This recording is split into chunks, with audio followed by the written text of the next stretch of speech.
दोस्तों इस वीडियो में मैं आपको बहुत ही इंटरेस्टिंग कहानी सुनाऊंगा और इस कहानी से हम लोग ये जानने की कोशिश करेंगे कि आखिर अच्छे इंसानों के साथ ही बुरा क्यों होता है और इसका हल क्या है। मतलब जब हमारे साथ कुछ बुरा हो रहा हो उस वक्त हमें क्या करना चाहिए, ये भी मैं आपको इसी वीडियो में बताऊंगा। पहले मैं आपको श्रीमद् भगवत गीता से इसकी जानकारी दूंगा और फिर ये भी बताऊंगा जब स्वामी विवेकानंद जी ने यही प्रश्न अपने गुरुजी से पूछा था कि अच्छे लोगों के साथ बुरा क्यों होता है, तो उनका जवाब क्या था। दोस्तों तो वीडियो देखने से पहले थोड़ा सा धार्मिक हो जाएं। मेरा मतलब है चैनल को सब्सक्राइब करके घंटा दबा दीजिए। दोस्तों हमारे साथ जिंदगी में जब भी बुरा होता है हम लोग अक्सर ये सोचने बैठ जाते हैं ये सब मेरे साथ ही क्यों हो रहा है, मैं इतना अनलकी क्यों हूँ। यानी हम खुद को ही इन सब के लिए दोषी मानते हैं या हम लोग क्रोधित हो जाते हैं भगवान से, खुद से या किसी और से। मैंने तो सारे ही अच्छे काम किए हैं, कभी किसी का बुरा नहीं किया, लेकिन फिर भी भगवान मेरे साथ ही ऐसा क्यों करते हैं। कुछ ऐसे होते हैं हमारे रिएक्शंस। तो चलिए आते हैं कहानी पर। एक बार एक व्यापारी था।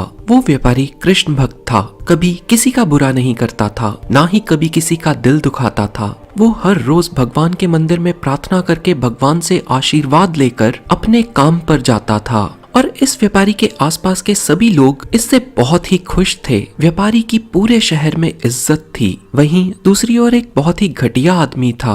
वो भी उसी समय मंदिर जाता था जिस समय व्यापारी मंदिर जाता था, पर वो मंदिर में आकर भी लोगों को और जानवरों को दुखी करता था। वो जानवरों पर पत्थर मारा करता था, वो जुआ खेलता था और शराब पीना तो उसका रोज का काम था। जहाँ पर व्यापारी का जीवन मंत्र था चल सुबह जल्दी उठ के मंदिर होकर आ और प्रभु का नाम जप कर आगे बढ़ता जा, और इस नीच व्यक्ति का भी एक जीवन मंत्र था और वो था चल सुबह जल्दी उठ के मंदिर होकर आ, नंगे पांव जाकर चप्पल उठाकर ला। नीच व्यक्ति मंदिर में भी चोरी करने से बाज नहीं आता था और लोगों की बाहर रखी चप्पलें तक उठाकर चंपत हो जाता था। एक दिन खूब बारिश हो रही थी और मंदिर में कोई भी नहीं आया था। नीच व्यक्ति ने देखा मंदिर में तो कोई भी नहीं है। पंडित जी की नजरों से बचते बचते वो मंदिर में रखे सारे पैसे लेकर चंपत हो गया और थोड़ी देर बाद व्यापारी भी मंदिर में आ गया और इस चोरी का इल्जाम इस व्यापारी पर लग गया। लोगों ने व्यापारी को खूब जलील किया,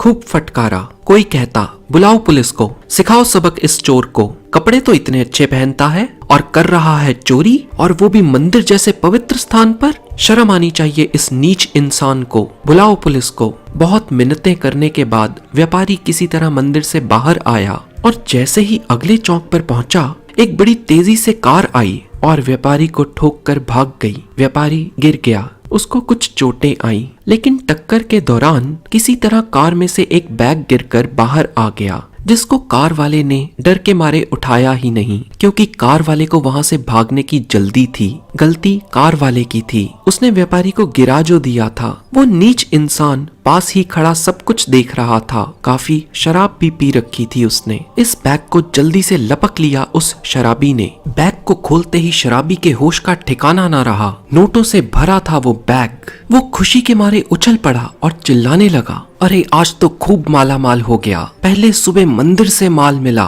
और अब ये पैसों से भरा बैग, मेरी तो लॉटरी ही लग गई। ये सुनकर व्यापारी सारा खेल समझ गया। व्यापारी उस समय तो चुप ही रहा, पर जब घर गया तो गुस्से में भगवान की सभी तस्वीरों को उतार दिया। आज व्यापारी की जिंदगी का सबसे बुरा दिन था। व्यापारी ने अपनी बीवी और बच्चों को बुलाकर चिल्लाकर कहा, खबरदार, आज से इस घर में किसी ने भी भगवान का नाम लिया, कोई भगवान नहीं है इस दुनिया में, सब पाखंड है। भगवान जैसी कोई चीज होती ही नहीं है, सब मन का वहम है। और अगर भगवान होते तो इतना भी नहीं देख पाते कि मैं चोर नहीं हूँ और वो पाखंडी इंसान चोर है। मैंने कभी किसी का बुरा नहीं किया और मेरी जिंदगी में इतना जहर और उस नीच इंसान के लिए पैसों से भरा बैग, घोर अन्याय है ये।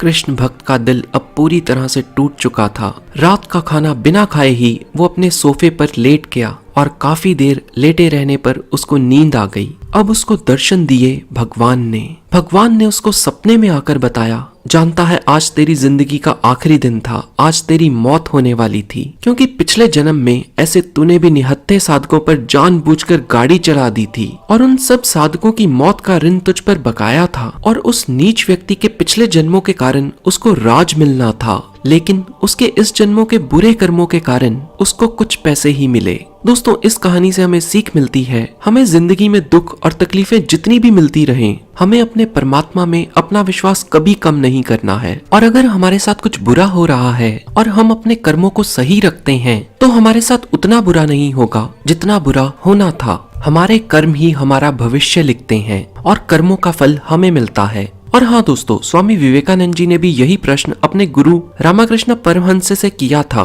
कि अच्छे लोग जिंदगी में परेशान क्यों रहते हैं। तो रामकृष्ण परमहंस जी ने जवाब में कहा था, हीरा रगड़ खाए बिना चमकता नहीं है और सोना तपे बिना चमकता नहीं है। अच्छे लोग दुख नहीं भोगते, वो तो भगवान की परीक्षा देते हैं। और ये जिंदगी के तजुर्बे ही हैं जो लोगों को बेटर बनाते हैं, बिटर नहीं, यानी कड़वे नहीं है ये दुख। फिर स्वामी विवेकानंद जी ने सवाल किया था, क्या आप कहना चाहते हैं कि ये तजुर्बे अच्छे हैं?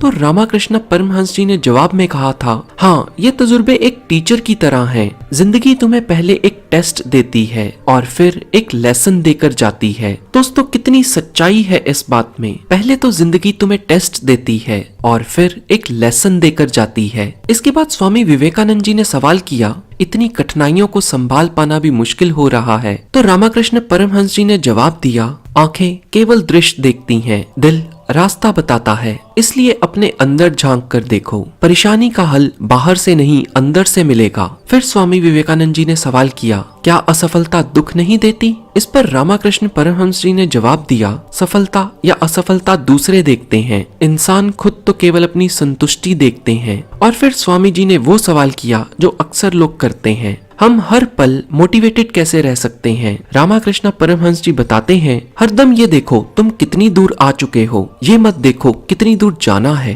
भगवान ने जो भी चीजें तुम्हें दी है उन चीजों की ओर देखो और जो नहीं दिया उसके लिए मत रोवो। रामकृष्ण परमहंस जी बताते हैं, मुझे ये चीज बहुत हैरान करती है, लोग दुख मिलने पर ये पूछते हैं मैं ही क्यों, और सुख मिलने पर कोई नहीं पूछता मैं ही क्यों। और दोस्तों, इस वीडियो को भी मैं रामकृष्ण परमहंस जी की बताई गई बात पर ही कंक्लूड कर रहा हूँ। अतीत का सामना करो बिना किसी पछतावे के, वर्तमान का सामना पूरे साहस के साथ करो और भविष्य के लिए बिना डरे तैयार रहो। दोस्तों, इस वीडियो को मैंने एक अपने अच्छे दोस्त के लिए बनाया है जो इस समय कुछ परेशानी से जूझ रहा है। मैं उम्मीद करता हूँ ये वीडियो उसको कुछ हौसला देगी। और वीडियो अगर पसंद आई हो तो लाइक करके उस व्यक्ति के साथ शेयर जरूर करना जो परेशानियों से दुखी है। क्या पता किसी को हौसला मिल जाए। और ऐसी और भी नॉलेजेबल वीडियोस के लिए इस चैनल को सब्सक्राइब करके बेल आइकन पर क्लिक करना मत भूलिए। मैं आपको फिर मिलूंगा ऐसी ही किसी वीडियो में। जय श्री कृष्णा।